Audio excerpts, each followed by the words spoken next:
Hello, everyone. My name's Stephanie. I'm 13. Tell me, you ever had such a feeling when everything around you turns into a terrible nightmare? And the only thing you want is to wake up?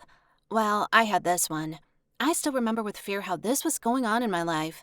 So, this is exactly what I'm going to tell you today. Let's start with the fact I'm the only and long awaited kid in my family. Mom and Dad got married relatively late when they were both 30. My mom had spent all her youth on sports. She was a professional artistic skater. My dad worked hard to make a career. He worked day and night. So, by 30, he had already become the head of a commercial department in a large company. He earned a good living.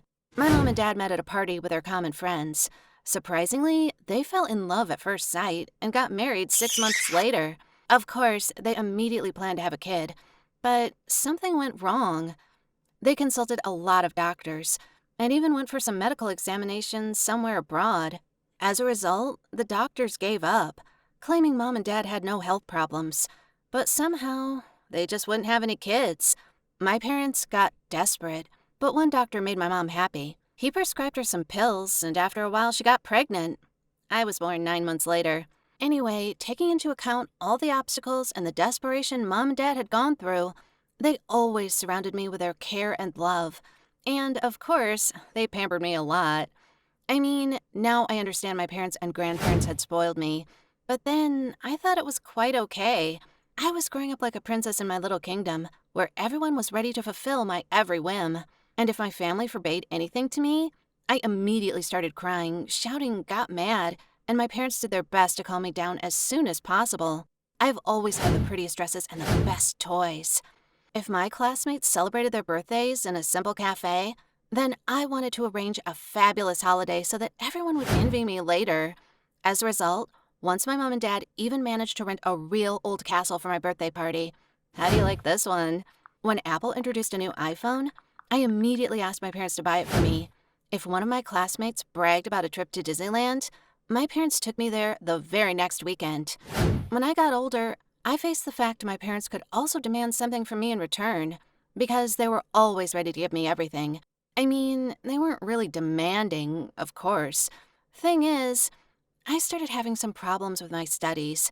I didn't understand chemistry, and I didn't even want to understand it. As a result, my academic performance got poor, and the teachers immediately reported it to my parents. Of course, my parents were not happy with such news. They didn't scold me, but they hired a tutor. So I had several extra chemistry classes a week after school. I tried to use my favorite and worked out method. I cried. I assured my parents I was too tired after school, and the extra classes were too hard for me. But this time, Mom and Dad were uncompromising. I had to put up with this, but I decided I would still try to do something about it. After a while, my mom said I was already a big girl. She hinted that it would be nice to help her out with some household chores. For example, take our Labrador Richie out for a walk. After all, it was me who asked them to buy a dog. But my mom cared about the dog more than I did. That's kinda unfair. So I had to get up earlier to walk Richie before I went to school. That sucks. Getting up early was not my strongest point. Like any girl, I loved my bed, and I could lie there the whole day. I definitely didn't want to deprive myself of an extra 30 minutes in a warm bed. As a result, I failed. My mom still walked Richie in the morning. Then she suggested another option. She cooks and I wash the dishes. Nothing complicated. You don't have to get up earlier, and no special skills required. But have you ever seen this tower of dirty dishes that are usually in the sink after family lunch or dinner? I felt so exhausted after it. I refused to wash the dishes, saying my parents probably don't love me at all if they force me to do something. Why was it so difficult for them to cope with all the chores by themselves because they're adults? I noticed my mom and dad were increasingly dissatisfied with my behavior, but I thought this was their problem. I didn't do anything to displease them. That's what I thought. Every summer, they sent me to my grandparents in the countryside for a whole month. My grandparents are very old, but every time I came, they seemed to get younger. They always surrounded me with their care and attention. I was living a fairy tale. I woke up late, then had breakfast. My grandma baked my favorite pancakes. Then I sunbathed, walked in the forest, read books, or just dozed off in a hammock in the garden. No one asked me to do anything. On the contrary, my grandpa always went to the nearest farm to buy some strawberries whenever I asked him. And my grandma always brought me fresh and cool lemonade when it was too hot. This year was no different. My dad drove me to the countryside. He had a little chat with his parents and then drove back to the city. He and my mom worked almost the entire summer. Normally, they took a vacation at the end of August.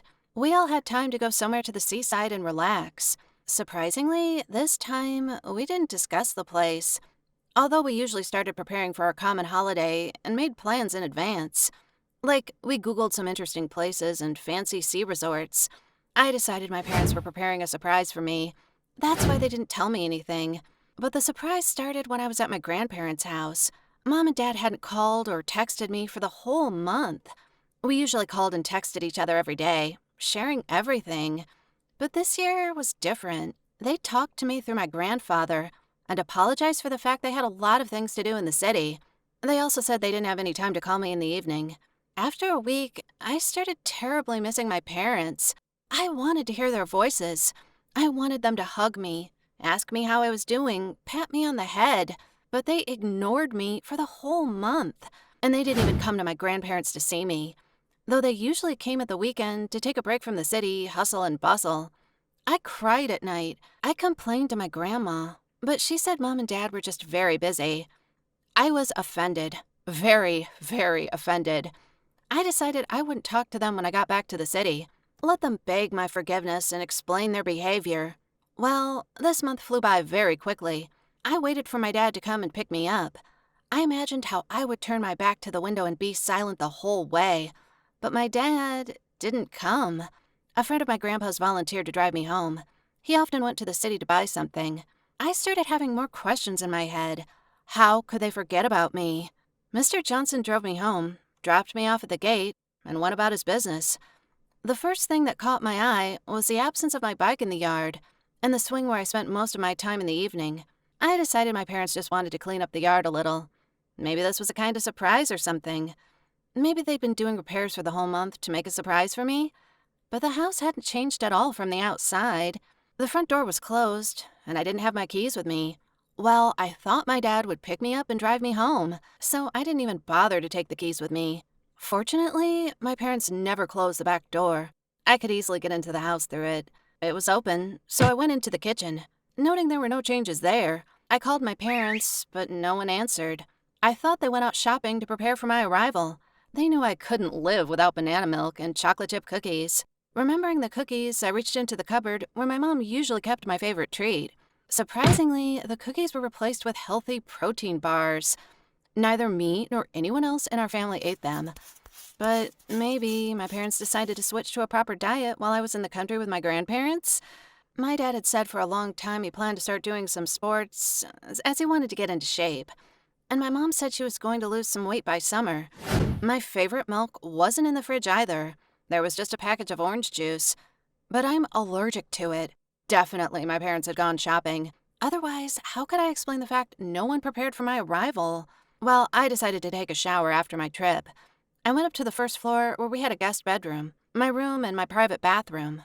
My parents said having a personal bathroom would be very nice and convenient for me when I grew up and started wanting more personal space. But what I saw there really shocked me. My room wasn't there. Or rather, there was a room, but it wasn't mine at all. It didn't have my favorite pink wallpaper, my soft bed with a bunch of pillows, my desk, computer, toys on the shelves. Instead, I saw some terrible white walls and some awkward furniture. It looked more like a hotel room. I thought I had entered the guest room by mistake, but the next room was exactly the same. That is, while I was away, my parents turned my room into a freaking hotel without asking my permission? This was too much.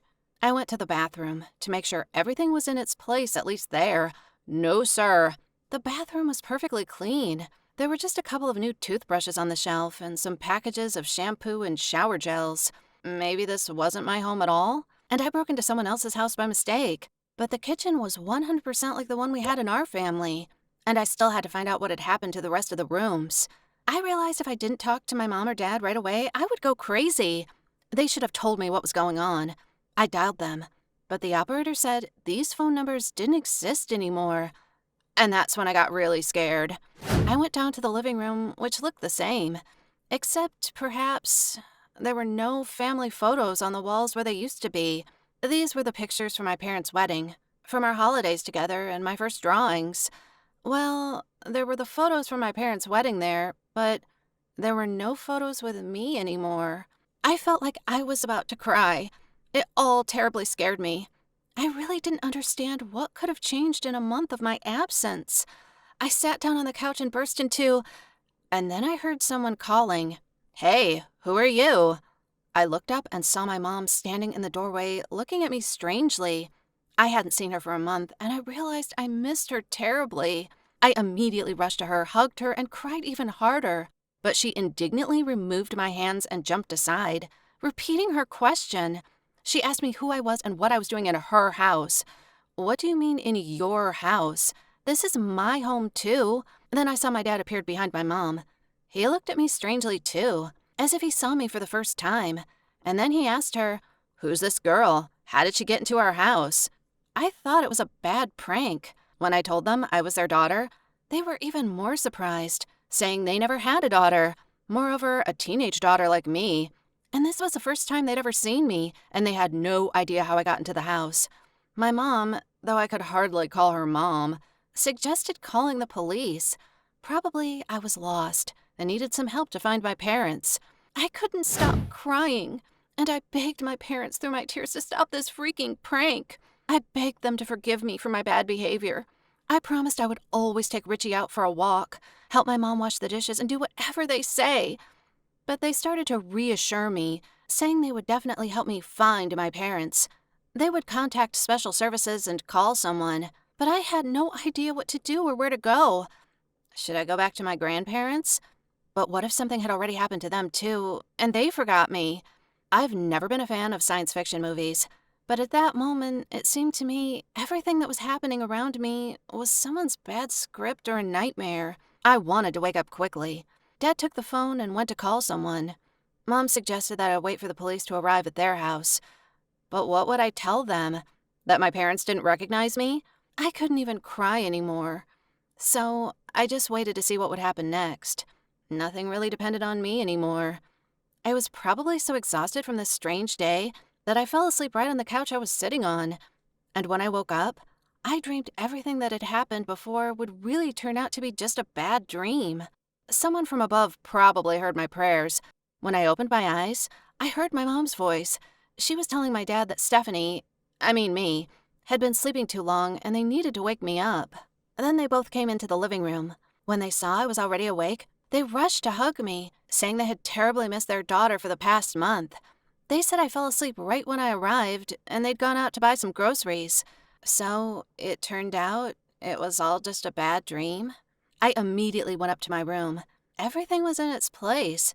Maybe it was tidier there, but it was definitely my room. I started crying again, realizing everything really was just a bad dream. And this was my home and my parents. After this, I realized how much I loved my mom and dad. I wanted to show them this, and I changed my behavior. I studied harder at school. I helped my mom around the house. I didn't get mad when my parents couldn't afford to buy me something. Just recently, I overheard a conversation between my mom and Grandma on the phone. I won't recite the whole conversation, but the only thing I understood was that this incident wasn't exactly my dream. My mom and dad deliberately set this up to teach me a lesson. It turned out they lied to me, but how could they be so cruel? Now, I don't know what to do. Should I tell my parents I know everything and demand an explanation? Or just keep silent, but then take revenge on them for such a deception? What would you do in this situation? Write your answers in the comments below. I really need your advice. If you liked my story, don't forget to click thumbs up and subscribe to our channel. Turn on notifications to always stay tuned. Love your parents. Bye, everyone.